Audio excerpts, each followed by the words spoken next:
Trump fired the rangers at this manatee refuge. But now, quote, after public outcry and 2 court orders, the rangers are back on the job. This is such a stupid way to run a government, right?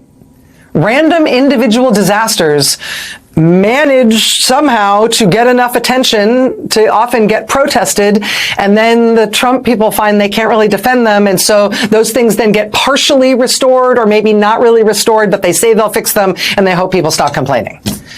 But meanwhile, while people are scrambling to try to fix that mistake they made, these guys are destroying 10, 100, 1,000, 10,000 other things all the time.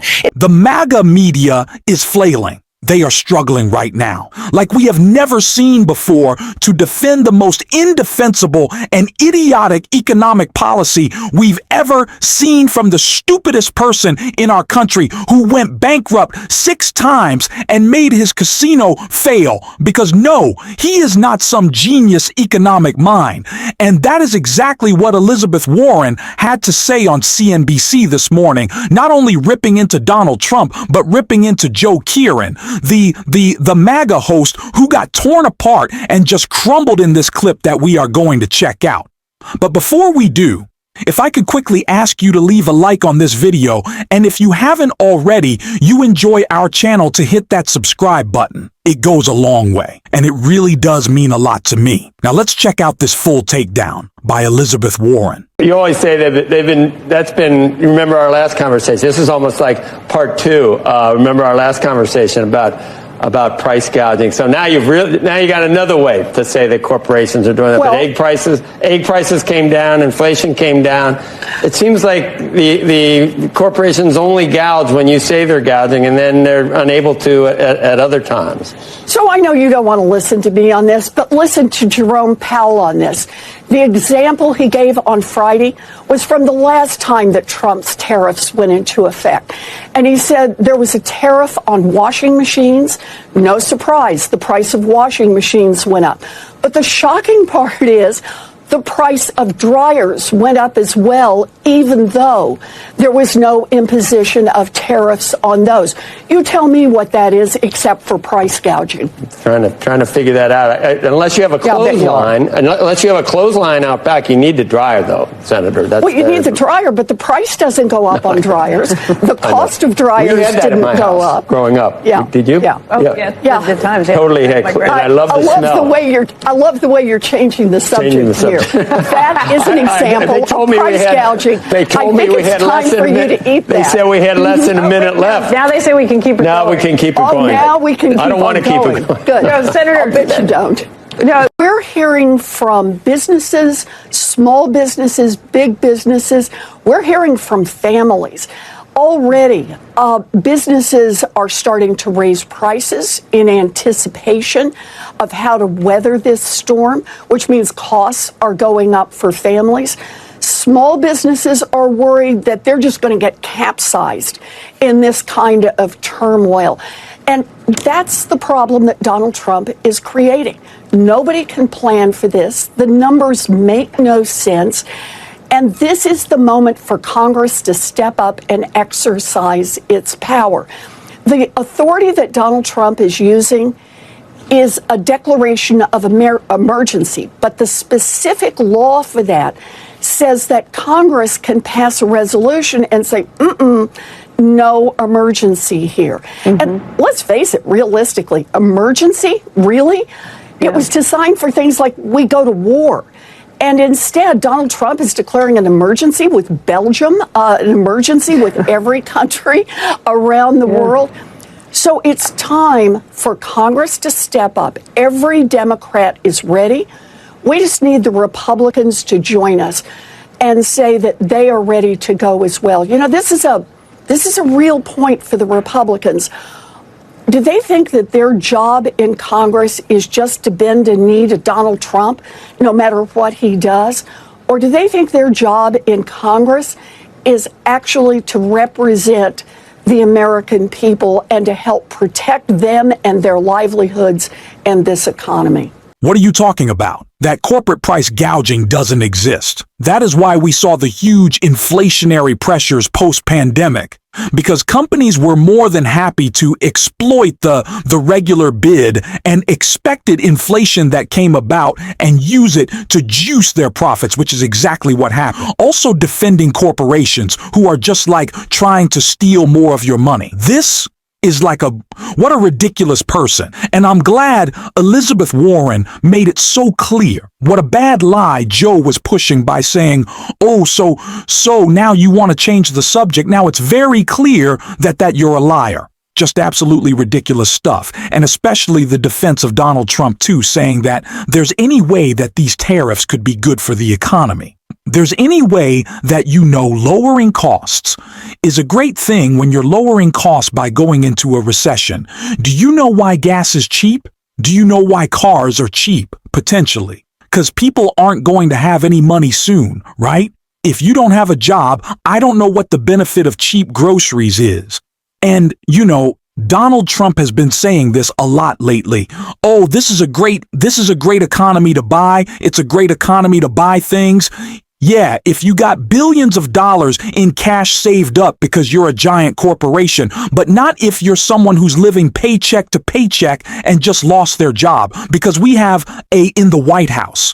These people are ridiculous. I am so tired of hearing from them. I'm also surprised that this conversation on tariffs has become the stupidest thing our government is doing, because we still have DOGE, who is being more and more incompetent every day somehow. And Rachel Maddow called that out in a blistering takedown right here. Trump fired the rangers at this manatee refuge, but now, quote, after public outcry and 2 court orders, the Rangers are back on the job. This is such a stupid way to run a government, right?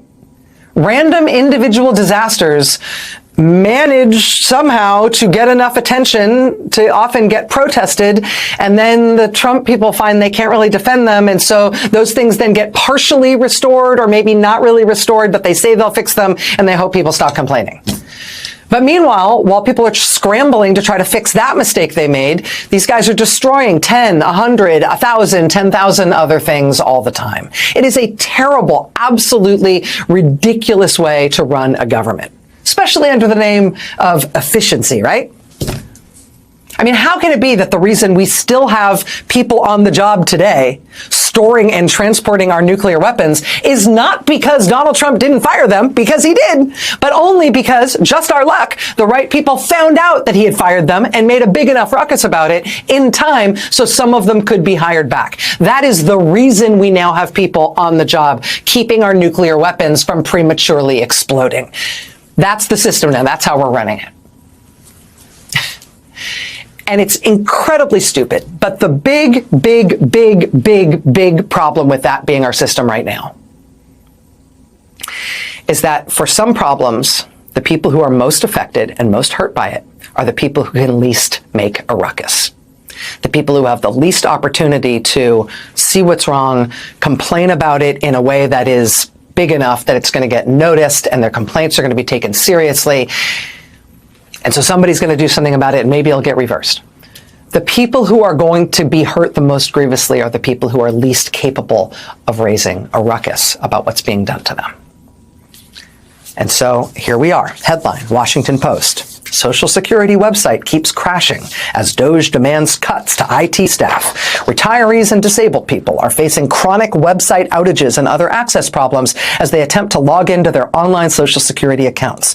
The website has crashed repeatedly in recent weeks, with outages lasting anywhere from 20 minutes to almost a day. Even when the site is back online, many customers have not been able to sign into their accounts or have logged in only to find information missing. The disruptions are occurring as Trump's acting Social Security chief and the DOGE team move to lay off large swaths of the workforce. Thousands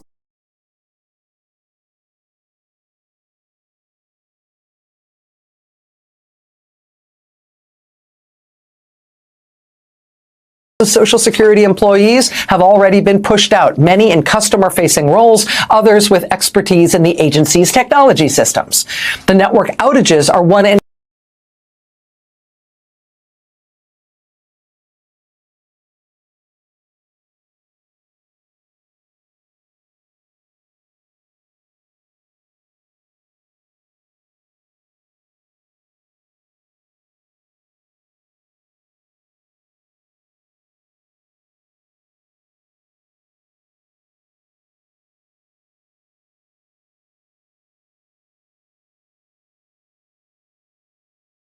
cascade of blows to customer service that also have hobbled phone systems and field office operations as the workforce shrinks.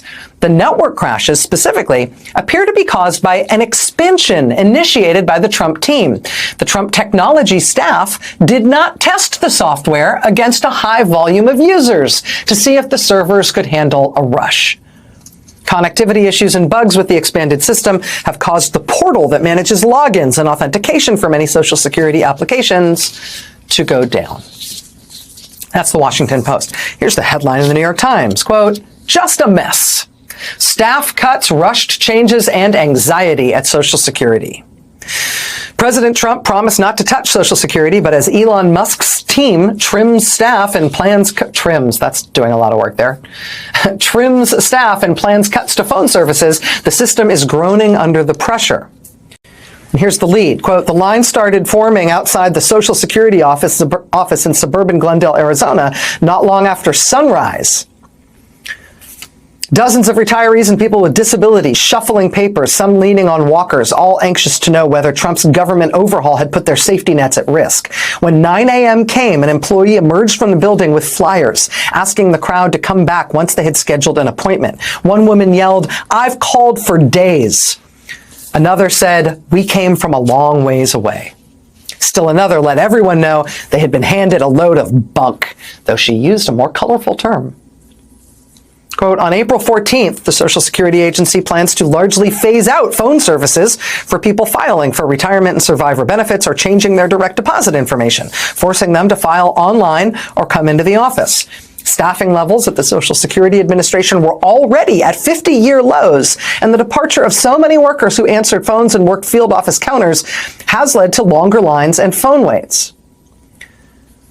Teresa Boswell, whose vote for Mr. Trump in November helped flip Arizona, but who found herself fuming outside the Social Security office in Glendale last week, unable to sign up for $1,200 in monthly benefits after she retired from her job processing legal papers, told the Times, quote, I didn't know he was going to pull this.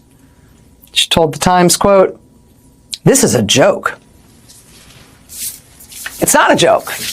It's the destruction of one of the core moral and practical functions of the United States government that affects elderly and disabled people who are among the least able to raise a relevant ruckus when things go wrong that hurt them grievously. It is a government of incompetence that is really the theme of the Trump administration. Certainly, there's the evil that's present, but it's also the incompetence. And it is just staggering. But we are calling it out every single day. And if you want to support that, as always, you can hit that subscribe button, leave a like on this video, and if you stuck around to the end, you can drop a blue heart in the comments. And until next time, I'll see you soon.